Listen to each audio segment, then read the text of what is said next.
This podcast is brought to you by the School of Advanced Study, University of London.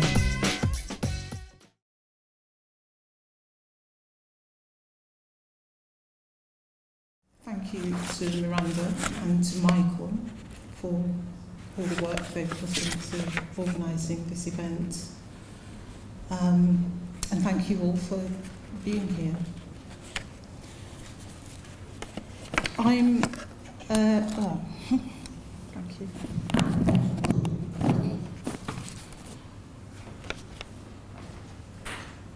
I'm a painter and writer.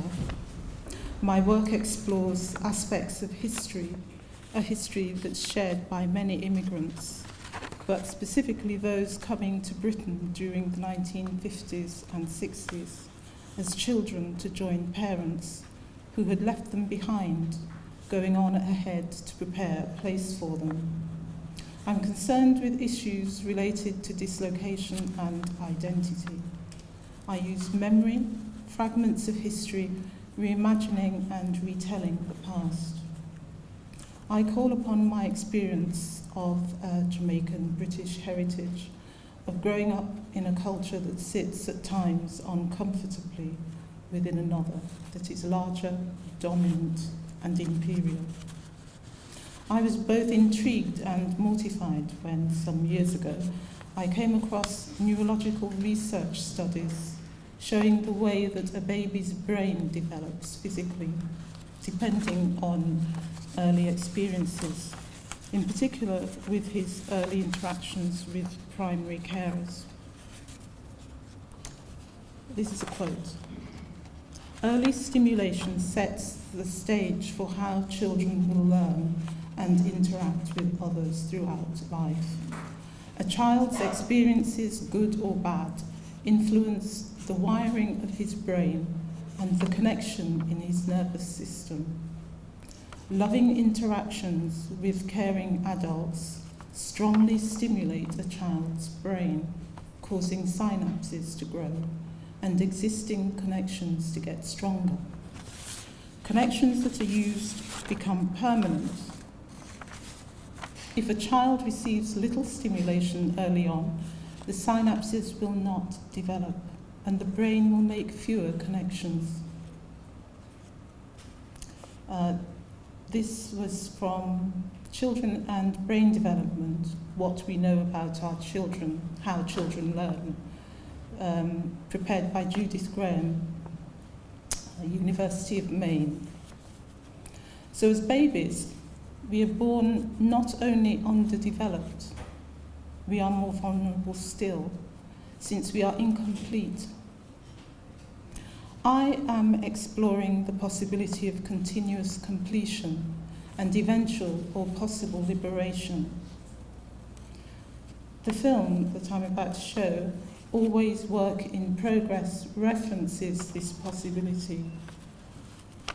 As a visual artist who also writes, I'm exploring different ways to marry image and narrative.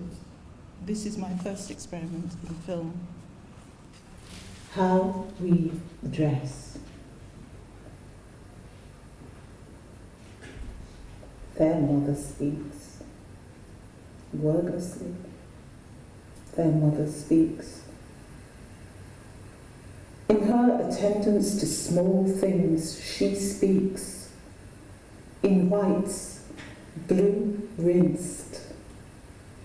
In pressed, starched cottons, audibly visual she speaks. Heads anointed, parted, plaited, beribboned, elbows, knees, Vaseline polished, skin aglow, streamers flowing in wind. To Sunday service in schoolrooms, she sweeps into the bus, her children about her, and every eye upon them, taking in, inspecting. To those whose judgment appear in their looking, in her silence, their mother speaks. Mother says, yes, is 5 children we have. All of them are ours, and we work. we feed, and we clothe them.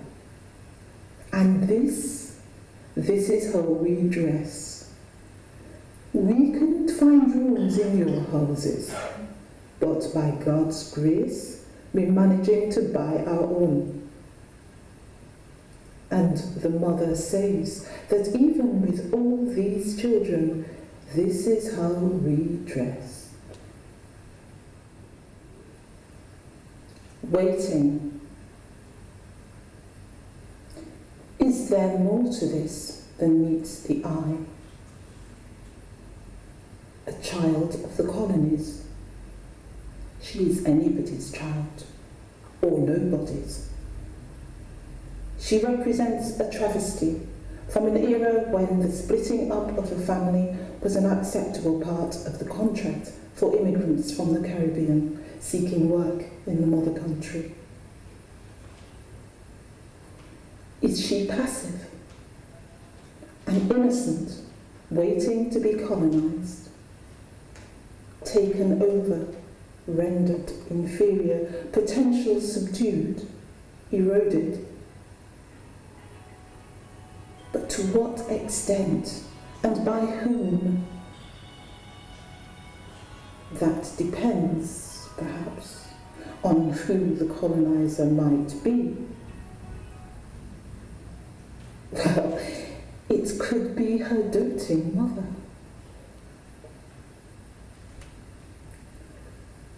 A short story. 1970s advertisement.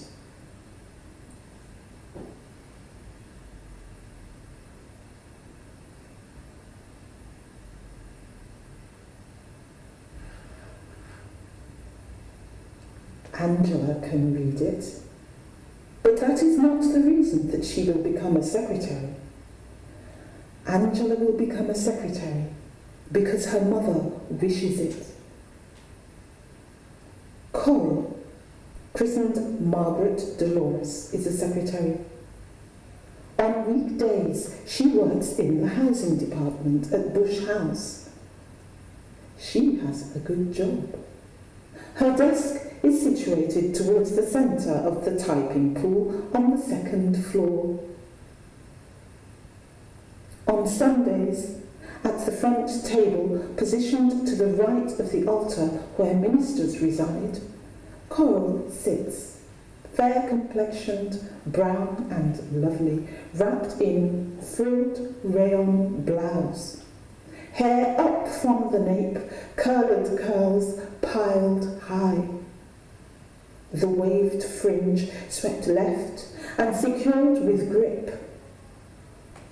Crowning to the right, a tiny laced thing crocheted by her own hand and described as hat. For in his house, a bareheaded woman is an abomination. Thus, adornment pinned discreet to one side, hat barely disturbs arrangement of curls. Coral, weekday secretary, Sunday queen. Perfect and slender beauty, desirable, crisp. Admired by younger girls still in puffed sleeves and short socks, and not improbably looked upon by those elder others positioned close by her. Coral, seated up front, American tan, nylon legs modest behind starched white damask tablecloth hidden from congregational view. His voice softens when towards her elder Benjamin turns. Now Sister Cora will read the minutes of the... Or maybe Sister Cora will say a little blessing for today's offering. She always stands, a petite form delicately balanced on tippy-toe stilettos. The fingertips of her left hand lightly rests near the open book or the offering plate, while the free right hand brushed gently across the page or upwards flutters to rest at buttoned throat. Lowered head, she reads. Eyes closed, she prays. Shyness smiles around her mouth. Reluctant lips form words. All lean in to hear the swallowed, hallowed strains, and just one dropped pin might startle 11-year-old Angela from her watchful reverence. Angela? Angela? Her mother's tone, now reprimanding. Yes, Mummy? You see, Sister Cora? Yes, Mummy? You see the way she come to church? Yes, Mummy? Do you see the way she dress to come to church? Yes, Mummy. Well, the same way she dressed to come to church, it's the same way she dressed to go to work. She don't have to wear dirty overall. Do you want to end up doing dirty work in factory overalls or cleaning office floor? No, Mummy. Then you need to buckle down to your work because you need education if you want to dress like Sister Coral dress. Miss Polly and her dolly. Playing Mommy. Here is Polly. Here is Molly. They are at play. Miss Polly sits, and Molly lies across her lap. She has dressed Molly in her own little cardigan, and now delicately she fastens the buttons. She is lost in her activity.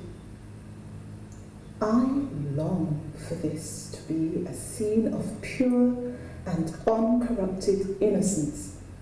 For some, I hope it will be just that.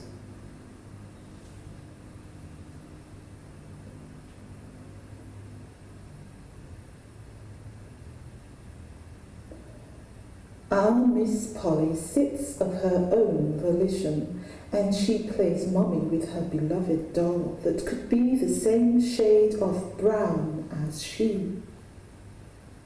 Polly loves Dolly, and Molly loves her right back.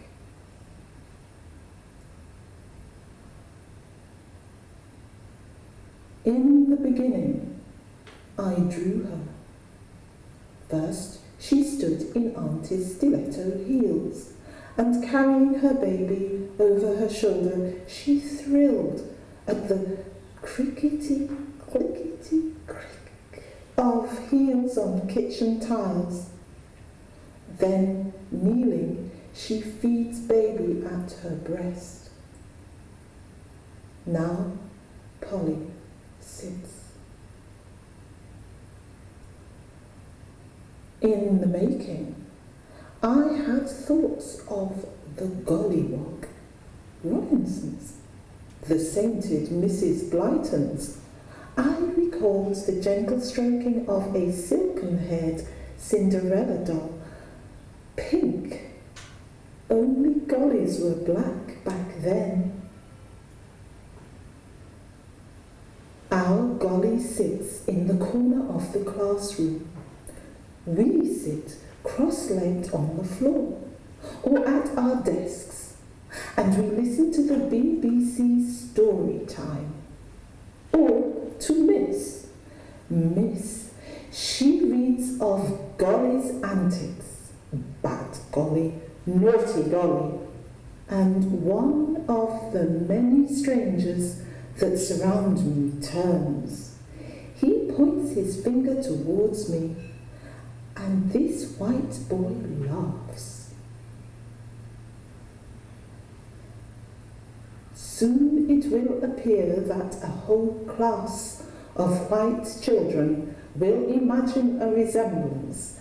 They will laugh, and I must not complain. For Miss, she might in her bewilderment say, well, you are. Now, I, the creator, dress Miss Polly in crisp cotton. I trim her petticoat with lace and fashion for her a dolly she can love. And Polly does love her baby. She can love no other.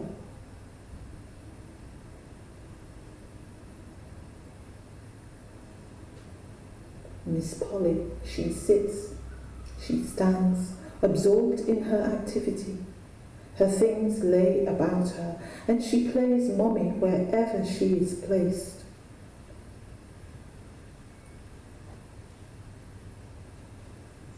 Of course, there is more. Where is her mother? Not far. The next room, perhaps. Just through that doorway. Or maybe in some distant land. But she does look cared for, doesn't she? And better still, loved. And she, Miss Polly, over time, she may come to understand how it was for those mothers with children lost behind. Mother working long laborious shifts, returning to a multi-occupancy house. One room. She who attempts to suppress the ache in her chest for her left back home child.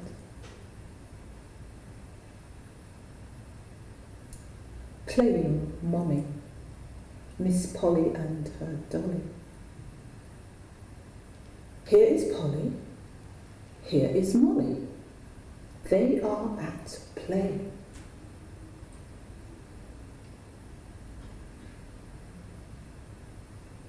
Baby Molly. Molly lies across her mommy's lap. Baby must resemble her mommy, mustn't she? In any case, both mother and child in this instance are of the same clay. They are one. So Molly looks up into her mommy's face. She sees herself in mommy's eyes.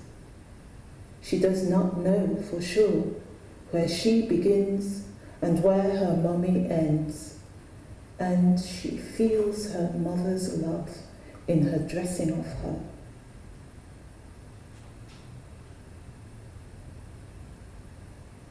In this moment, mommy loves her baby very much, and Molly feels this devotion and keeps it safe. Now, Molly's open and animate dolly arms hold Miss Polly in a gentle caress. It may be that Molly was first to give of her love. Perhaps Molly loved Polly first, and Miss Polly simply loves her back.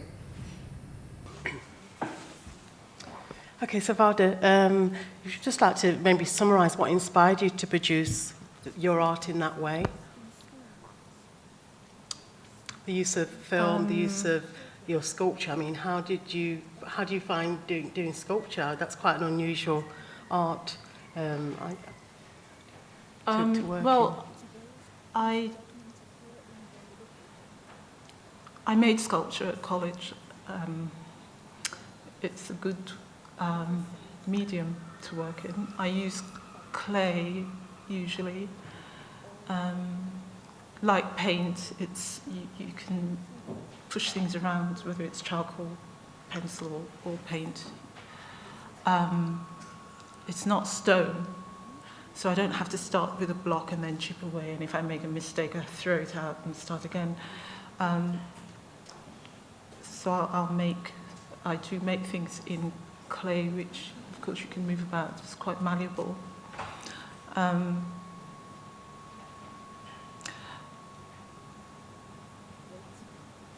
Often, because I don't have access to models,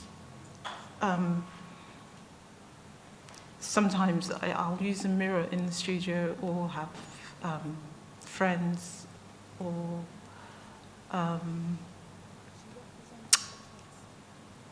mother care catalogues.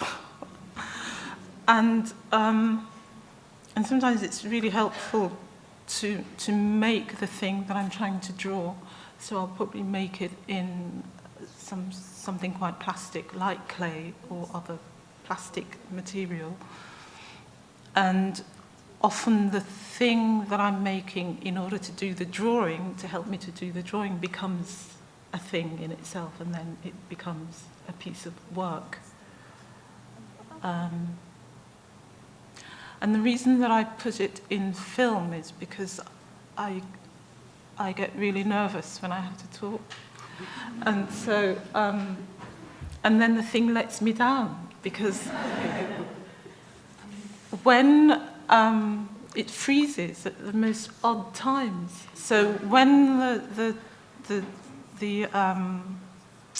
when it said a short story, and then it just froze, and you didn't know that, but on the screen should have been some writing, which is, I don't know if anybody remembers, quite a lot of young people are here, but in the 70s there used to be these adverts that was, if it was in Pitman's script, and it said, if you can read this message, you can become a secretary and get a good job. And it was done in that script, and that's what you should have been reading. So when the voice says, Angela can read it, it would have made sense. Angela can read it, but that's not the reason she was to become a secretary. That would have made more sense. And there were quite a lot of freezing on that. I'm not quite sure how to overcome that. But, I mean, that's fine. But that was the reason for putting it together in film, that I didn't want to have to sit and read over images, which I've done in the past, and I do get really nervous. And also the film itself becomes something else that you wouldn't be able to do with slides, because slides just do that at you, whereas the film, you can move around it and go out of focus and back into focus and that sort of thing.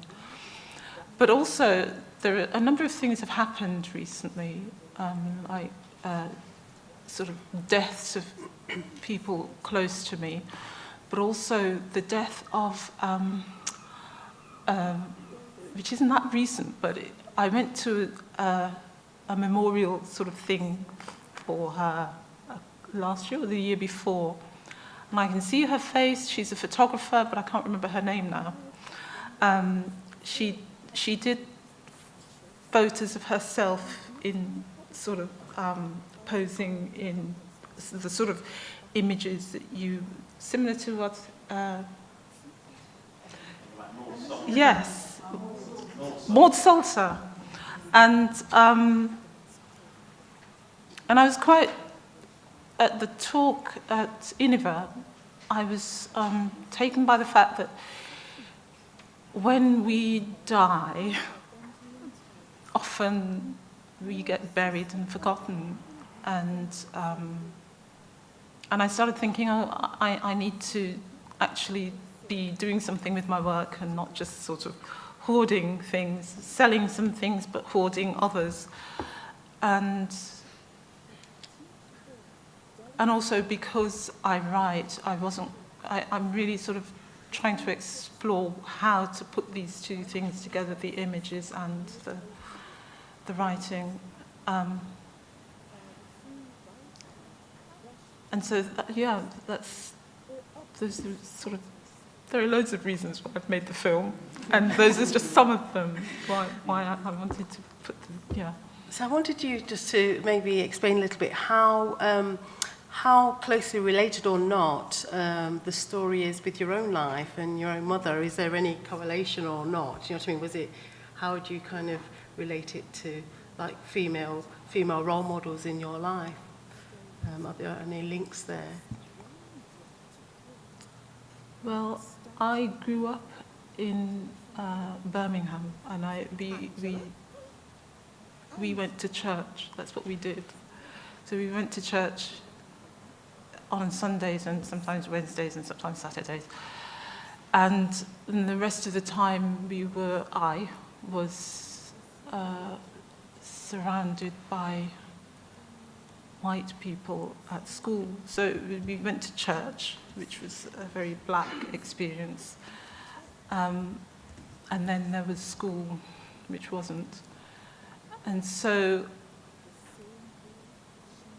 my work is very much influenced by those experiences, but also of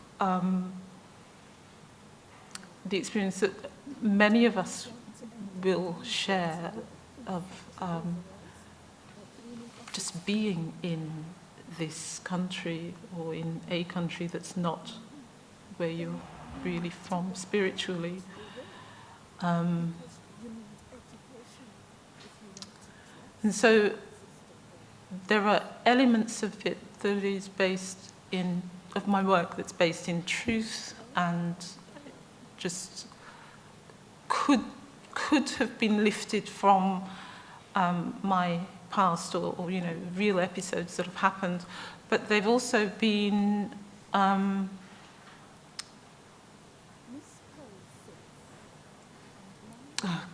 stripped in one sense, because sometimes experiences are too harsh or ugly or unbearable to project into the future in its basic form. And who wants to present their children with that sort of... I have a real sense of not wanting to project into our future stuff that I would like to disappear, actually. So maybe I'm not, this is supposed to be about history.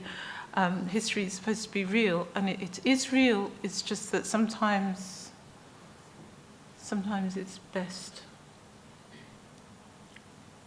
left where it is. I'm not saying don't think about it or remember it, but I don't want it too much of it to be projected for our grandchildren to be influenced by, because I think that when we see black bodies being abused or whatever, I don't think that the majority of people care.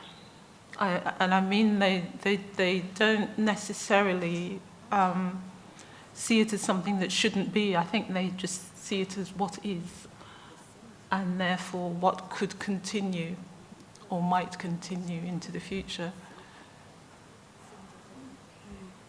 All right. So I mean, fantastic explanation, and